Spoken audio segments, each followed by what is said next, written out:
So if it doesn't happen, I'm blaming J.D. Vance. If it does happen, I'm taking full credit. Iran ও যুক্তরাষ্ট্রের মধ্যকার যুদ্ধ অবসানে মধ্যস্থতা করতে এই মুহূর্তে পাকিস্তানে অবস্থান করছেন মার্কিন ভাইস প্রেসিডেন্ট জেডি ভ্যান্স। আর তার এই অতি গুরুত্বপূর্ণ কূটনৈতিক মিশন নিয়ে হোয়াইট হাউসে এক অনুষ্ঠানে বেশ মজার কিন্তু অর্থবহ মন্তব্য করেছেন president Donald Trump. If it does happen, I'm taking full credit. সম্প্রতি ইস্টার লাঞ্চ চলাকালীন এক অনুষ্ঠানে ট্রাম্প রসিকতা করে বলেন, যদি এই শান্তি আলোচনা ব্যর্থ হয় তবে আমি জেডি ভ্যান্সকে দায়ী করব, আর যদি এটি সফল হয় তবে এর পুরো কৃতিত্ব আমি নিজে নেব। প্রেসিডেন্টের এই মন্তব্যে উপস্থিত কর্মকর্তারা হাসিতে ফেটে পড়লেও রাজনৈতিক বিশ্লেষকরা মনে করছেন এর মাধ্যমে ভেন্সের উপর এক বিশাল মনস্তাত্ত্বিক চাপ সৃষ্টি করেছেন ট্রাম্প। ভাইস প্রেসিডেন্ট হিসেবে জেডি ভেন্সের জন্য এটি এখন সবচেয়ে বড় এবং চ্যালেঞ্জিং অ্যাসাইনমেন্ট। ইসলামাবাদে ইরানের প্রতিনিধিদের সাথে তার এই আলোচনাকে বিশেষজ্ঞরা পলিটিক্যাল মাইনফিল্ড বা রাজনৈতিক মাইনক্ষেত্র হিসেবে অভিহিত করেছেন। মধ্যপ্রাচ্যে গত ৬ সপ্তাহের রক্তক্ষয়ী সামরিক সংঘাতের পর বিশ্ব অর্থনীতি যখন টালমাটাল, তখন এই শান্তি আলোচনা অত্যন্ত গুরুত্বপূর্ণ। এই আলোচনা সফল করা ভেন্সের জন্য মোটেও সহজ নয়, কারণ তাকে বেশ কিছু কঠিন পক্ষকে সন্তুষ্ট করতে হবে। ডোনাল্ড ট্রাম্প, যিনি কখনো শান্তির কথা বলেন আবার কখনো ইরানকে ধুলোয় মিশিয়ে দেওয়ার হুমকি দেন। এছাড়া তেহরান সরকার, যারা বর্তমানে হরমুজ প্রণালীর নিয়ন্ত্রণ শক্ত হাতে ধরে রেখেছে। এদিকে ইসরায়েল, যারা কোনোভাবেই অসম্পূর্ণ বা দুর্বল যুদ্ধবিরতি চুক্তি মেনে নিতে রাজি নয়, এবং ইউরোপীয় মিত্র, যারা এই যুদ্ধের বিরোধী কিন্তু হরমুজ প্রণালী খুলে দিতে আমেরিকাকে সরাসরি সামরিক সাহায্য করতে অনিচ্ছুক। ২০২৮ সালের মার্কিন প্রেসিডেন্ট নির্বাচনে জেডি ভ্যান্স একজন সম্ভাব্য প্রার্থী। ফলে ট্রাম্পের কট্টর সমর্থক বা মাগা গোষ্ঠী তার এই সফরের দিকে কড়া নজর রাখছে।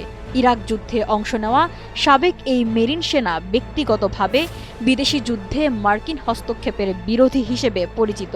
এমনকি ইরানের উপর হামলার আগেও তিনি ট্রাম্পের কাছে নিজের সংশয় প্রকাশ করেছিলেন বলে জানা গেছে। সব মিলিয়ে পাকিস্তানের মাটিতে ইরানের সাথে এই আলোচনা জেডি ভ্যান্সের কূটনৈতিক ক্যারিয়ার এবং ভবিষ্যৎ রাজনীতির গতিপথ নির্ধারণ করে দেবে বলে মনে করা হচ্ছে।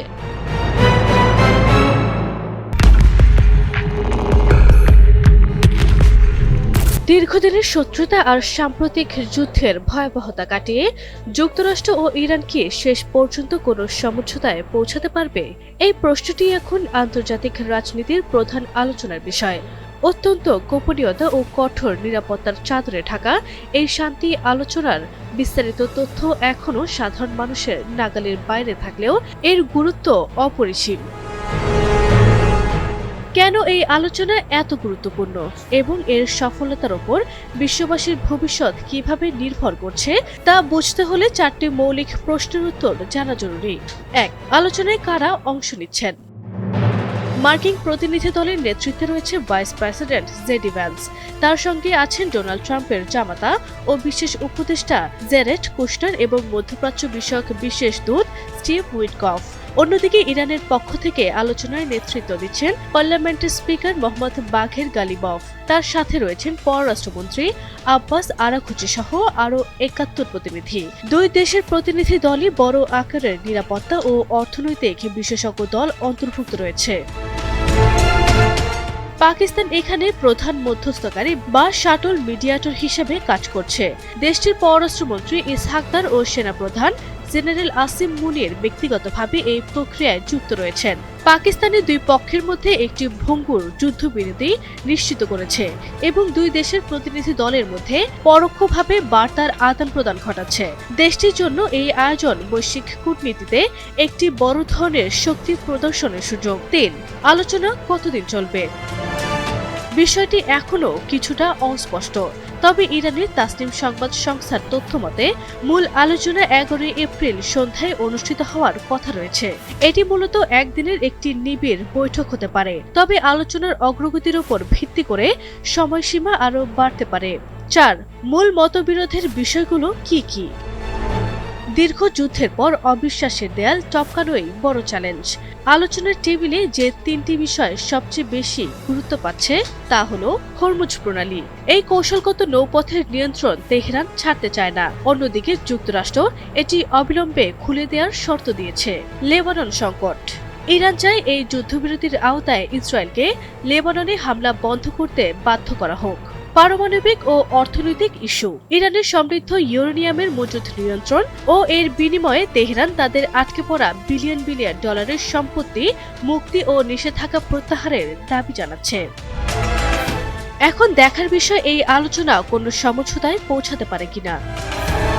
আরবি ইসলাম হিমু, এনটিভি অনলাইন।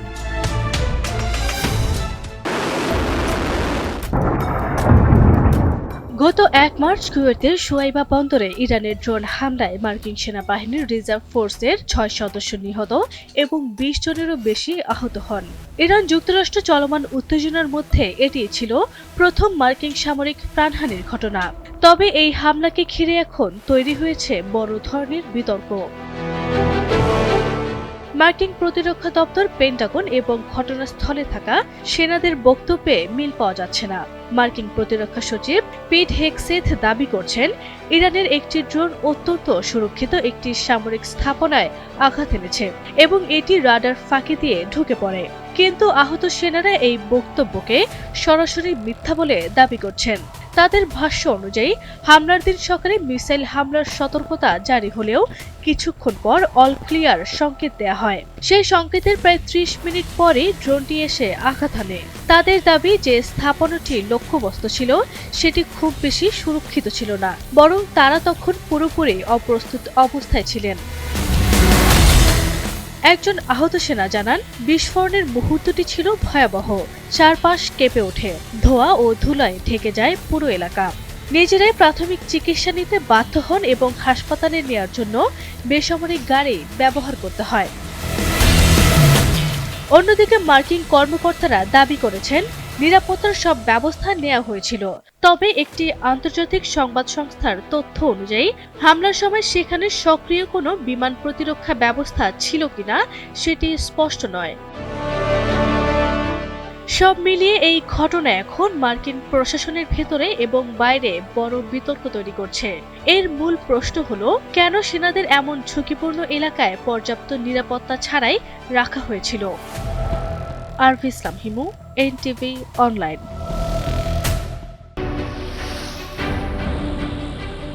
তেহরান ও ওয়াশিংটনের মধ্যে বর্তমানে এক নজিরবিহীন কূটনৈতিক আলোচনা শুরু হতে যাচ্ছে।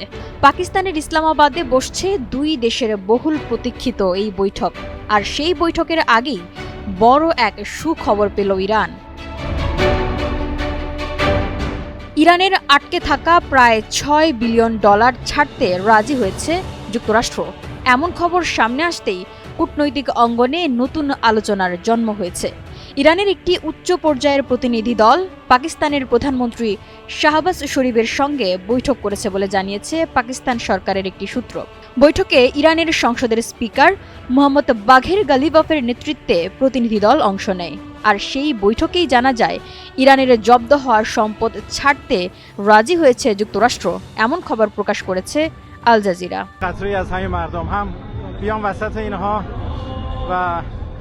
অন্যদিকে ইরানের কিছু সংবাদ মাধ্যম দাবি করছে, আলোচনার আগেই ইরানের জব্দকৃত সম্পদ ছাড়তে রাজি হয়েছে যুক্তরাষ্ট্র। তবে এই বিষয়ে এখনও আনুষ্ঠানিকভাবে কিছুই জানায়নি ওয়াশিংটন। ইরানের উচ্চ পর্যায়ের একটি সূত্র জানিয়েছে, কাতার সহ বিভিন্ন দেশের ব্যাংকে আটকে থাকা অর্থ ছাড়ে সম্মতি দিয়েছে যুক্তরাষ্ট্র। রয়টার্সের প্রতিবেদনে বলা হয়েছে, এই অর্থ ছাড়ের সিদ্ধান্ত সরাসরি হরমুজ প্রণালীতে নিরাপদ জাহাজ চলাচলের সঙ্গে সম্পর্কিত এবং চলমান শান্তি আলোচনায় এটি একটি গুরুত্বপূর্ণ অগ্রগতি হিসেবে দেখা হচ্ছে। আরেকটি ইরানি সূত্র জানায়, কাতারে আটকে থাকা প্রায় $6 বিলিয়ন ছাড়তে সম্মত হয়েছে যুক্তরাষ্ট্র। তবে কাতারের পররাষ্ট্র মন্ত্রণালয় বা যুক্তরাষ্ট্রের পক্ষ থেকে এখনও কোনো আনুষ্ঠানিক বক্তব্য পাওয়া যায়নি। উল্লেখ্য, এই অর্থ 2018 সালে জব্দ করা হয়েছিল। 2023 সালে যুক্তরাষ্ট্র ইরান বন্দি বিনিময় চুক্তির অংশ হিসেবে অর্থ ছাড়ের কথা থাকলেও পরে তা আবার আটকে দেওয়া হয়। ওই অর্থের উৎস দক্ষিণ কোরিয়ায় ইরানের তেল বিক্রির আয়। ডোনাল্ড ট্রাম্প প্রশাসন 2018 সালে ইরানের উপর পুনরায় নিষেধাজ্ঞা আরোপ করলে দক্ষিণ কোরিয়ার ব্যাংকে এই অর্থ আটকে যায়। পরে কাতারের মধ্যস্থতায় বন্দি বিনিময় চুক্তি হলে এই অর্থ কাতারের ব্যাংক অ্যাকাউন্টে স্থানান্তর করা হয়। তবে যুক্তরাষ্ট্র শর্ত দেয়, এই অর্থ কেবল মানবিক খাতে যেমন খাদ্য, ওষুধ ও চিকিৎসা সরঞ্জাম আমদানিতে ব্যবহার করা যাবে এবং তা হবে যুক্তরাষ্ট্রের ট্রেজারি বিভাগের তত্ত্বাবধানে। এখন দেখার বিষয়, এই অর্থ ছাড়ের ইঙ্গিত যুক্তরাষ্ট্র ইরান সম্পর্কের নতুন অধ্যায় খুলে দেয় কিনা, নাকি পুরনো সংকটই আবার নতুন করে জটিলতা তৈরি করে। পুরো বিশ্বের চোখ এখন পাকিস্তানের রাজধানী ইসলামাবাদে। গত কয়েক সপ্তাহ ধরে মধ্যপ্রাচ্যে যে বারুদের গন্ধ ছড়িয়েছে তার সমাধান কি আজ পাকিস্তানের মাটিতে হবে? একদিকে ইরানের আকাশচুম্বী জেদ আর অন্যদিকে ট্রাম্প প্রশাসনের মরিয়া কূটনৈতিক চাল। মার্কিন ভাইস প্রেসিডেন্ট জেডি ভ্যান্স এবং ট্রাম্পের প্রভাবশালী জামাতা জারেড কুশনার এখন ইসলামাবাদে। তাদের মুখোমুখি বসেছেন ইরানের ইস্পাত কঠিন প্রতিনিধিরা। আজ কি বিশ্ব বড় কোনো যুদ্ধের হাত থেকে রক্ষা পাবে, নাকি শুরু হবে নতুন কোনো সংঘাত? রয়টার্স এবং ইরানের সংবাদ মাধ্যম তাসনিম নিশ্চিত করেছে, আলোচনার জন্য দুই পক্ষই এখন পাকিস্তানের সুরক্ষিত রেড জোনে। মার্কিন প্রতিনিধি দলের নেতৃত্বে আছেন ভাইস প্রেসিডেন্ট জেডি ভ্যান্স, সাথে আছেন ডোনাল্ড ট্রাম্পের বিশেষ দূত স্টিভ উইটকফ এবং প্রভাবশালী জ্যারেড কুশনার। অন্যদিকে ইরান পাঠিয়েছে তাদের সবচেয়ে অভিজ্ঞ টিম, পার্লামেন্ট স্পিকার মোহাম্মদ বাগের গালিবাফ, যিনি নিজে আইআরজিসির সাবেক কমান্ডার। তার নেতৃত্বে আছেন পররাষ্ট্রমন্ত্রী আব্বাস আরাগচি। পাকিস্তান এই আলোচনার মধ্যস্থতা করছে, যেখানে সেনাপ্রধান ফিল্ড মার্শাল আসিম মুনির পর্দার আড়াল থেকে গুরুত্বপূর্ণ ভূমিকা পালন করছেন। প্রশ্ন উঠছে, হঠাৎ কেন এই আলোচনা? গত 28 ফেব্রুয়ারি যুক্তরাষ্ট্র ও ইসরায়েল যৌথভাবে ইরানে যে আগ্রাসন চালিয়েছিল তাতে শহীদ হন ইরানের সর্বোচ্চ নেতা আয়াতুল্লাহ আলী খামেনি। কিন্তু তেহরান দমে যায়নি। পাল্টা জবাবে তারা বন্ধ করে দিয়েছে বিশ্বের সবচেয়ে গুরুত্বপূর্ণ জ্বালানি পথ হরমুজ প্রণালী। ট্রাম্প প্রশাসন ইরানকে সময়সীমা বেঁধে দিলেও ইরান তাদের অবস্থানে অনড়। বিশ্বের 20% তেলের বাজার এখন ইরানের নিয়ন্ত্রণে। ইরান পরিষ্কার জানিয়ে দিয়েছে, তাদের শর্ত না মানলে এই জলপথ খুলবে না।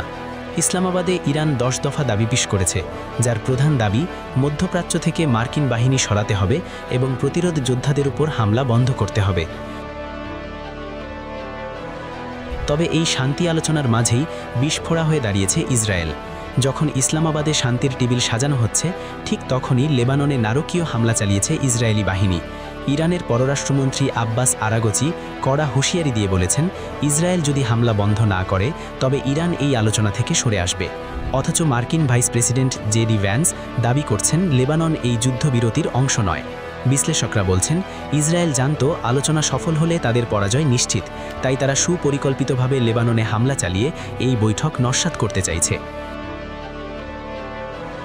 ইসলামাবাদের এই বৈঠক কি সফল হবে? ইরান প্রমাণ করেছে তারা সামরিক ও কূটনৈতিক উভয় মাঠেই লড়তে জানে। ট্রাম্প যদি ইসরায়েলকে নিয়ন্ত্রণ করতে না পারেন তবে এই আলোচনা ব্যর্থ হওয়ার দায়ভার যুক্তরাষ্ট্রকেই নিতে হবে। বিশ্ব কি আবারও তেলের বাজারে অস্থিরতা আর যুদ্ধের দাবানল দেখবে, নাকি পাকিস্তানের মধ্যস্থতায় ইরান তার প্রাপ্য মর্যাদা ফিরে পাবে? আপনার কি মনে হয়, ডোনাল্ড ট্রাম্প কি পারবেন ইরানকে তাদের ন্যায্য দাবি থেকে সরিয়ে নিতে, নাকি এবার পরাজয় মানতে হবে ওয়াশিংটনকে?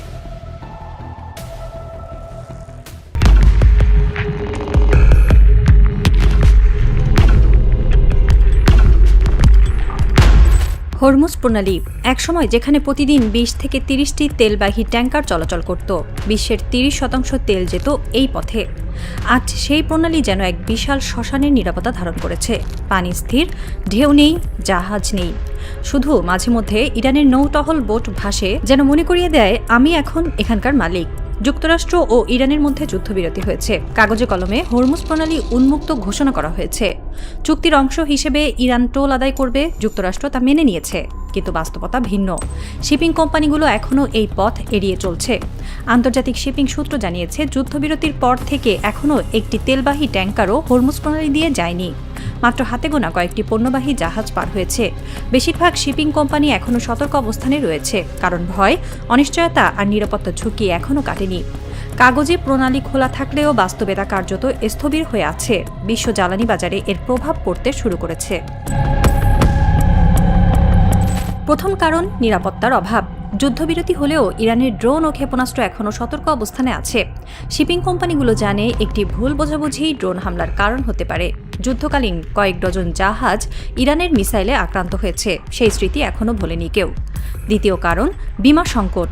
যুদ্ধ শুরুর পর হরমুজ প্রণালী ব্যবহার করা জাহাজগুলোর বীমা প্রিমিয়াম আকাশছোঁয়া হয়ে গিয়েছিল। যুদ্ধবিরতির পরও বীমা কোম্পানিগুলো এখনও পুরোদমে কাভার দিতে রাজি নয়। একজন শিপিং এক্সিকিউটিভ বলেছেন, আমাদের জাহাজের বীমা প্রিমিয়াম আগে ছিল 0.1%, এখন তা 5%-এর বেশি। আমরা সেই ঝুঁকি নিতে পারছি না। তৃতীয় কারণ, আস্থার সংকট।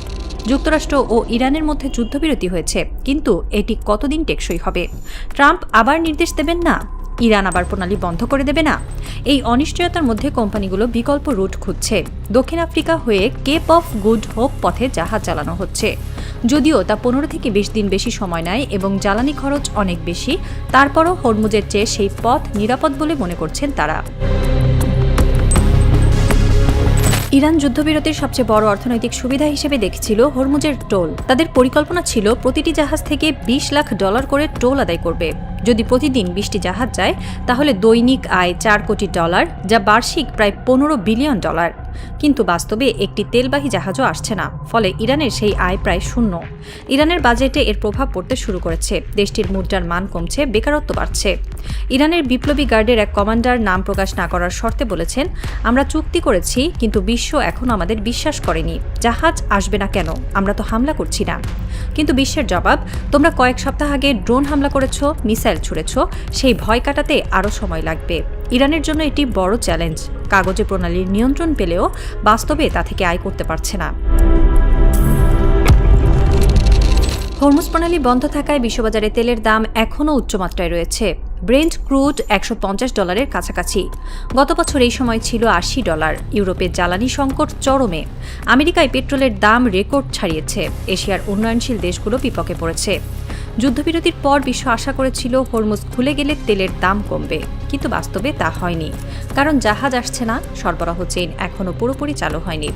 একজন আন্তর্জাতিক জ্বালানি বিশ্লেষক বলেছেন, কাগজে কলমে প্রণালী খোলা আর বাস্তবে জাহাজ চলাচল করা এক নয়। শিপিং কোম্পানিগুলো ভয় পাচ্ছে, বীমা কোম্পানিগুলো কাভার দিতে রাজি নয়। অন্তত আরও 2 থেকে 3 মাস লাগবে পরিস্থিতি স্বাভাবিক হতে। ততক্ষণ পর্যন্ত তেলের দাম কমবে না।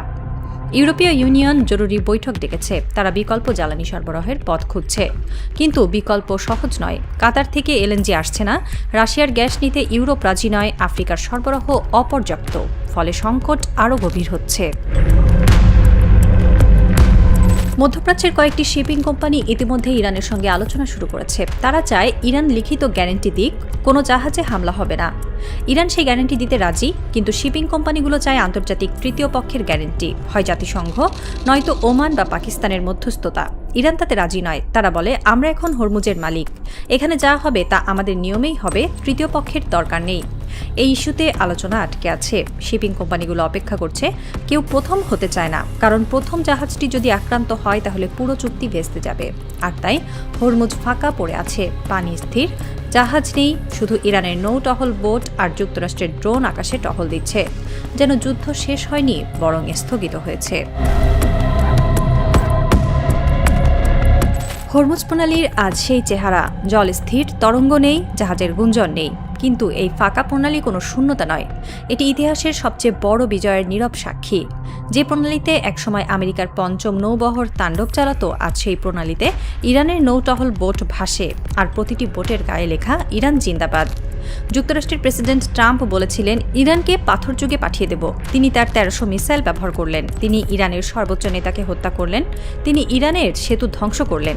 ইরানের তেলের ডিপো জ্বালিয়ে দিলেন। কিন্তু ইরানকে পাথর যুগে পাঠাতে পারেননি, বরং উল্টো আমেরিকাকে হরমুজ ছাড়তে বাধ্য করলেন ইরান। আজ হরমুজ ফাঁকা, কিন্তু এই ফাঁকা প্রণালীর প্রতিটি ফোঁটা জলে মিশে আছে ইরানি শহীদদের রক্ত, আছে আল খামেনির রক্ত, আছে সেই সব পাইলটদের রক্ত যারা F-15 ভূপাতিত করে ইতিহাস গড়েছিলেন, আছে কুয়েতের ঘাঁটিতে শহীদ হওয়া 15 মার্কিন সেনার আতঙ্কের চিৎকার, না তাদের রক্ত নয়, তাদের পরাজয়ের লজ্জা। এই প্রণালী আজ ফাঁকা, কিন্তু এই ফাঁকি ইরানের শূন্যতা নয়, এটি আমেরিকার পরাজয়ের প্রতিধ্বনি।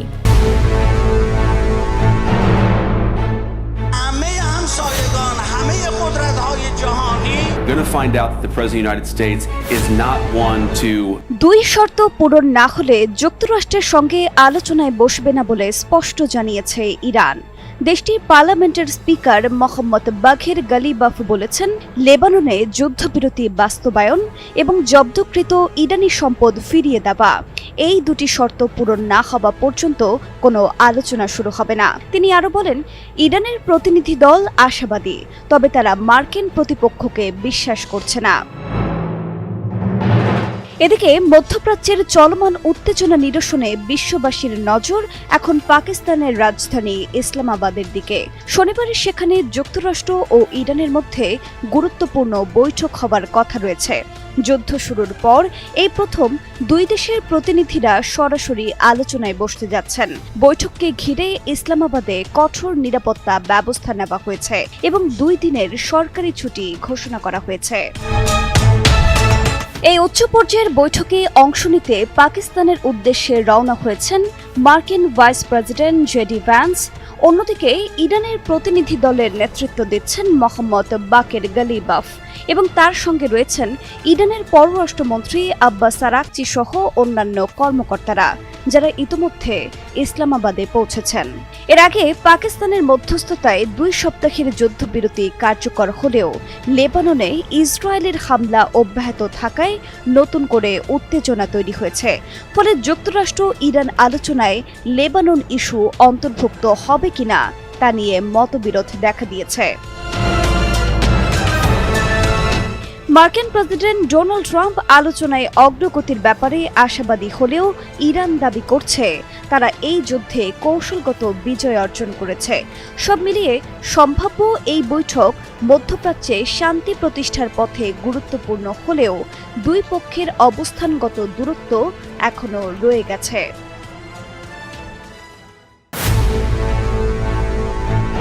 টানা যুদ্ধের পর অবশেষে আলোচনার টেবিলে মার্কিন যুক্তরাষ্ট্র ও ইরান। এ পর্যন্ত পোড়াতে হয়েছে অনেক কাঠখড়, ঝরেছে বহু রক্ত। তবে সেই আলোচনাও কতটুকু সফল হবে এই নিয়ে রয়েছে বিস্তর শঙ্কা, কারণ 2 দেশের কেউই অপরপক্ষকে বিশ্বাস করতে পারছে না মোটেও। বৈঠক শুরুর ঠিক আগ মুহূর্তে ইরান জানিয়েছে 2টি শর্ত পূরণ হলেই আলোচনায় বসবে তারা। এদিকে ইরানের সামরিক সক্ষমতা নিয়ে নতুন করে শঙ্কা প্রকাশ করেছে যুক্তরাষ্ট্র। যদিও ইসরায়েল ইরান যুদ্ধের পর বর্তমানে যুদ্ধবিরতি চলছে, তবে মার্কিন গোয়েন্দা সংস্থার মূল্যায়নের ভিত্তিতে দ্য ওয়াল স্ট্রিট জার্নাল জানিয়েছে ইরানের কাছে এখনো হাজার হাজার ব্যালিস্টিক মিসাইল মজুদ রয়েছে। শনিবার 11 এপ্রিল ইসরায়েলের সংবাদ মাধ্যম দ্য টাইমস অফ ইসরায়েল এক প্রতিবেদনে এমন শঙ্কাই প্রকাশ করেছে। প্রতিবেদনে বলা হয়, মাটির নিচে বিভিন্ন স্থাপনায় আটকে পড়া বা ক্ষতিগ্রস্ত লঞ্চারগুলো উদ্ধার করে তারা পুনরায় সেগুলো ব্যবহার করার সক্ষমতা রাখে। মার্কিন গোয়েন্দা মূল্যায়নের সঙ্গে যুক্ত কর্মকর্তাদের বরাতে সংবাদ মাধ্যমটির প্রতিবেদনে বলা হয়েছে, সাম্প্রতিক সংখ্যাতে ইরানের অন্তত অর্ধেক মিসাইল লঞ্চার ধ্বংস বা ক্ষতিগ্রস্ত হয়েছে। এর অনেকগুলোই এখন ধ্বংসস্তূপের নিচে চাপা পড়ে আছে। তবে ভূগর্ভস্থ এসব সাইট থেকে লঞ্চারগুলো উদ্ধার করে মেরামত করার মতো পর্যাপ্ত সক্ষমতা তেহরানের রয়েছে। মার্কিন ও ইসরায়েলি কর্মকর্তাদের মতে, যুদ্ধের আগের তুলনায় ইরানের মিসাইলের সংখ্যা বর্তমানে অর্ধেকে নেমে এসেছে। তা সত্ত্বেও তাদের হাতে এখনো হাজার হাজার মাঝারি ও স্বল্প পাল্লার ব্যালিস্টিক মিসাইল রয়েছে। গোপন আস্তানা বা মাটির নিচ থেকে যে কোনো সময় এসব অস্ত্র বের করে এনে তারা আবারও হামলা চালাতে পারে। এদিকে চলমান এই যুদ্ধবিরতি নিয়ে নতুন উদ্বেগের কথা জানিয়েছেন কয়েকজন মার্কিন কর্মকর্তা। তাদের আশঙ্কা, এই বিরতির সুযোগকে কাজে লাগিয়ে ইরান তাদের ক্ষতিগ্রস্ত মিসাইলের মজুদ পুনরায় গড়ে তুলতে পারে, যা ভবিষ্যতে আঞ্চলিক নিরাপত্তার ক্ষেত্রে বড় ধরনের হুমকি হয়ে দাঁড়াতে পারে। এদিকে ইরান বলছে তারা বৈঠক নিয়ে আশাবাদী, তবে প্রতিপক্ষকে বিশ্বাস নেই মোটেও।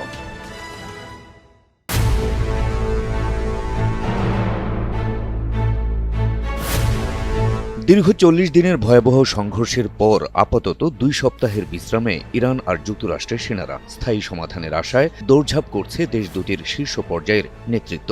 এর মধ্যে শান্তি আলোচনায় মধ্যস্থতাকারী দেশ পাকিস্তানের ইসলামাবাদে বসেছেন ইরান ও যুক্তরাষ্ট্রের প্রতিনিধিরা। উদ্দেশ্য আলোচনার মাধ্যমে একটি স্থায়ী ও শান্তিপূর্ণ সমাধান বের করা। কিন্তু প্রশ্ন হচ্ছে, দীর্ঘ 48 বছর পর প্রথমবারের মতো আলোচনায় বসা ইরান ও যুক্তরাষ্ট্র কি আসলেই সমাধান চাইছেন? যে যার অবস্থানে অনড় থেকে কোনো আলোচনা কি ফলপ্রসূ হওয়া সম্ভব? আর যদি এই আলোচনা কোনোভাবে ব্যর্থ হয়, তবে কতটা ভয়ঙ্কর রূপে ফেপে মধ্যপ্রাচ্য, কতটা বিপদ বয়ে আনবে বিশ্বের জন্য? বৈঠকের সফলতা নিয়ে সন্দেহ জাগার অবশ্য যথেষ্ট কারণ উল্লেখ করেছেন বিশেষজ্ঞরা। তাদের যুক্তি, ইসলামাবাদ আলোচনা নিয়ে ইরান যুক্তরাষ্ট্র উভয় দেশের নেতারাই জনসম্মুখে আশার বাণী শোনাচ্ছেন, কিন্তু বাস্তবতা হলো ভেতরে ভেতরে উভয় পক্ষই নিচ্ছে ফের যুদ্ধ প্রস্তুতি। ইরানের প্রেসিডেন্ট তো বলেই দিয়েছেন, আঙুল তাদের এখনও ট্রিগারেই রয়েছে। চুক্তি লঙ্ঘন হলে কিংবা বৈঠক ফলপ্রসূ না হলে কঠিন প্রতিক্রিয়া দেখাতে বাধ্য হবে ইরান। আরএফএল এসডব্লিউআর পাইপই মাপে যা বলে তাই দেয়। RFL SWR pipe and fittings. এদিকে আলোচনায় বসার আগ মুহূর্তে মার্কিন প্রেসিডেন্ট ডোনাল্ড ট্রাম্পও জানিয়ে দিয়েছেন, যুদ্ধ জাহাজগুলোতে পুনরায় উন্নত মানের গোলাবারুদ লোড করা হচ্ছে। আলোচনা ফলপ্রসূ না হলে সেগুলো অত্যন্ত কার্যকরভাবে ব্যবহার করা হবে। নিউ ইয়র্ক পোস্টের সঙ্গে এক আলোচনায় ট্রাম্প বলেন, পাকিস্তানের শান্তি আলোচনা ব্যর্থ হলে ইরানের উপর আবারও হামলা চালানো হবে। আর আলোচনার সফল হবে কিনা তা আমরা প্রায় 24 ঘন্টার মধ্যেই জানতে পারব। তবে আমরা নতুন করে প্রস্তুতি নিচ্ছি। যুদ্ধজাহাজগুলোতে সবচেয়ে উন্নত মানের গোলাবারুদ পুনরায় লোড করছে। যদি কোনো চুক্তি না হয়, তাহলে আমরা সেগুলো ব্যবহার করব এবং এবার তা অত্যন্ত কার্যকরভাবেই করব। ফলে বিশ্লেষকদের দাবি, বৈঠকে বসার আগেই যারা ফের যুদ্ধ প্রস্তুতি এবং ভবিষ্যৎ হামলার হুঁশিয়ারি দিচ্ছেন, তারা কখনোই ইতিবাচক মানসিকতা নিয়ে বৈঠকে অংশ নিতে পারেন না। আর আক্রমণাত্মক মানসিকতা নিয়ে বসার সংলাপ কখনো সফল হতে পারে না। ইসলামাবাদ বৈঠক ফলপ্রসূ হওয়া নিয়ে সন্দেহ প্রকাশের আরও একটি কারণ হল ইরানের পক্ষ থেকে দেওয়া 10 দফা কঠোর প্রস্তাব, যার কিছু কিছু দফা কিছুতেই মেনে নেবে না যুক্তরাষ্ট্র। বিশেষ করে ইরানে পারমাণবিক কর্মসূচি চালিয়ে যাওয়ার অধিকার প্রদান, মধ্যপ্রাচ্য থেকে সকল মার্কিন ঘাঁটি সরিয়ে নেওয়া, ইরানের অভ্যন্তরে IAEA তথা আন্তর্জাতিক পরমাণু শক্তি সংস্থার নজরদারি বন্ধ, যুদ্ধে ইরানের হওয়া ক্ষয়ক্ষতির আর্থিক ক্ষতিপূরণ দেওয়ার দাবিগুলো যুক্তরাষ্ট্রের জন্য নিরাপত্তা ও ইমেজ সংকটের বিষয় হয়ে দাঁড়িয়েছে, যা দাম্ভিক যুক্তরাষ্ট্রের জন্য মেনে নেওয়া কঠিন বলে মনে করছেন বিশ্লেষকরা। এই অবস্থায় বিশ্ববাসীর চোখ এখন আছড়ে পড়ছে পাকিস্তানের ইসলামাবাদে, যেখানে পাকিস্তানের মধ্যস্থতায় চলছে ইরান ও যুক্তরাষ্ট্রের প্রতিনিধিদের বৈঠক। উদ্বেগ আর উৎকণ্ঠা নিয়ে অপেক্ষা করছেন বিশ্বের কোটি কোটি শান্তিকামী মানুষ। তাদের প্রত্যাশা, এই বৈঠকের একটি সফল পরিসমাপ্তি ঘটুক। ভয়ঙ্কর মিসাইল আর বারুদের গন্ধ নয়, পৃথিবী জুড়ে বয়ে যাক সম্প্রীতির সুবাতাস। Habib Rasel, NTV online.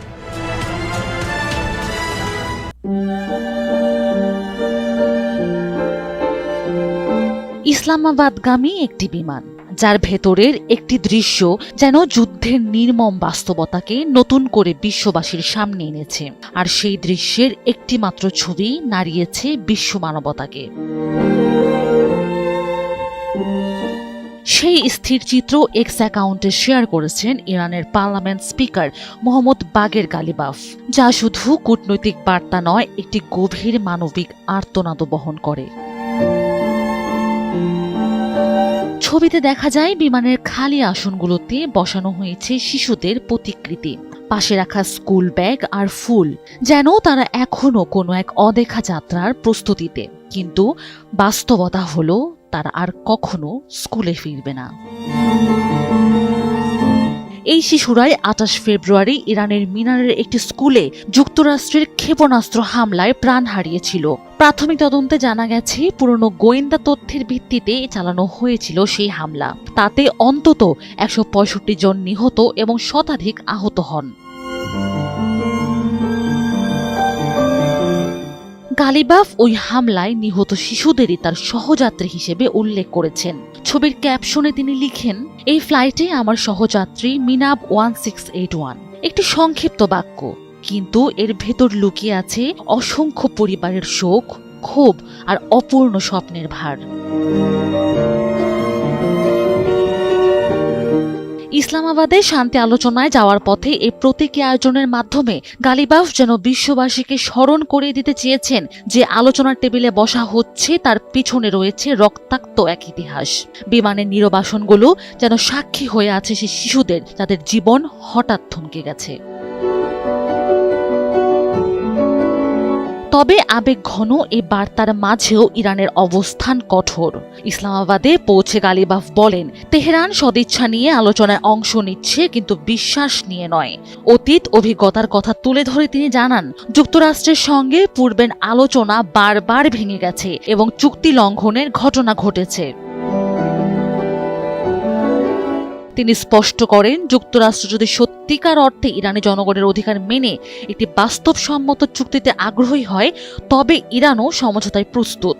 তবে কূটনীতির আড়ালে প্রতারণার কোনো চেষ্টা হলে তার কঠোর জবাব দেওয়া হবে বলেও সতর্ক করেন তিনি। সব মিলিয়ে এই বিমানের ছবিগুলো শুধু একটি যাত্রার দৃশ্য নয়, এগুলো একদিকে শোকের প্রতীক, অন্যদিকে একটি শক্তিশালী রাজনৈতিক বার্তা।